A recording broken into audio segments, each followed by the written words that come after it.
A. 7가지 주제와 연결해서 묵상하기. 오늘 묵상 본문은 욥기 38장 1에서 2절입니다. 저는 7가지 주제 중에서 두 번째 주제인 창조주의 품성과 연결해서 생각해 보겠습니다.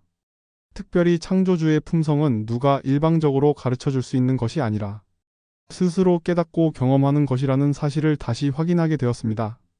욥이 고난을 받는 상황 속에서 토론의 초점은 하나님이었습니다. 욥의 친구들이나 엘리후는 하나님을 설명하려 했습니다. 그러나 그 설명은 만족스럽지 못했습니다. 그런데 이제 38장에서부터는 무대 뒤에 계시던 하나님이 직접 말씀하십니다. 그런데 하나님의 말씀은 단순히 하나님에 대한 설명 엑스플러네이션이 아니라 하나님 자신을 드러내 보이신 계시 레벌레이션이었습니다. 그리고 그 계시를 통해 하나님께서는 고난을 설명하는 공식을 제공하신 것이 아니라 고난 가운데 신뢰할 분으로서 자신을 드러내셨습니다. 사실 오늘 우리에게도 필요한 것은 단순히 하나님에 대한 설명이 아니라 하나님 그분을 만나고 느끼고 경험하는 일입니다. 이것은 하나님의 영역에 속한 것이니 하나님을 만나기를 갈망하고 기도하는 이들에게 이 복이 임하기를 소망합니다.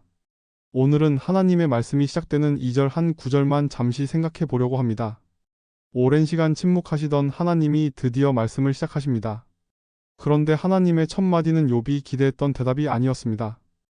오히려 하나님은 욥에게 질문을 하셨습니다. 그 질문이 욥기 38장 2절입니다. 무지한 말로 생각을 어둡게 하는 자가 누구냐? 욥기를 마무리하면서 이 질문이 우리 마음에 남기를 소망합니다. 무지한 말로 생각을 어둡게 하는 자가 누구냐? 하나님은 대답 대신 질문을 하셨습니다. 대답 대신 이렇게 질문하시는 하나님의 마음이 무엇일까요? 질문을 받으면 우리는 생각하게 되지요. 하나님께서는 욥이 그동안의 경험을 돌아보며 스스로 깨닫도록 돕기를 원하고 계심을 알게 됩니다. 지금까지 진행된 대화에 대해 생각해 보기를 원하십니다. 이 질문을 던지신 후에 창조세계에 대해 욥이 자신의 무지를 분명히 자각하고 느끼도록 하는 수많은 질문을 던집니다. 70개가 넘는 것 같습니다. 이 질문들 역시 무지한 말로 생각을 어둡게 하는 자가 누구냐는 질문에 대한 답을 깨닫도록 돕기 위한 질문이었을 것입니다. 하나님과의 직접적인 만남을 통해 욥은 그동안 자신이 듣고 말해온 말과 태도에 대해 그 스스로 다시 평가할 수 있게 되었습니다. 그리하여 42장 3절에 가면 이렇게 고백합니다. 무지한 말로 이치를 가리는 자가 누구니까 나는 깨닫지도 못한 일을 말하였고 스스로 알 수도 없고 헤아리기도 어려운 일을 말하였나이다. 여기서 욥은 하나님께서 38장 2절에서 하셨던 질문 무지한 말로 생각을 어둡게 하는 자가 누구냐? 을 자기에게 적용시킵니다.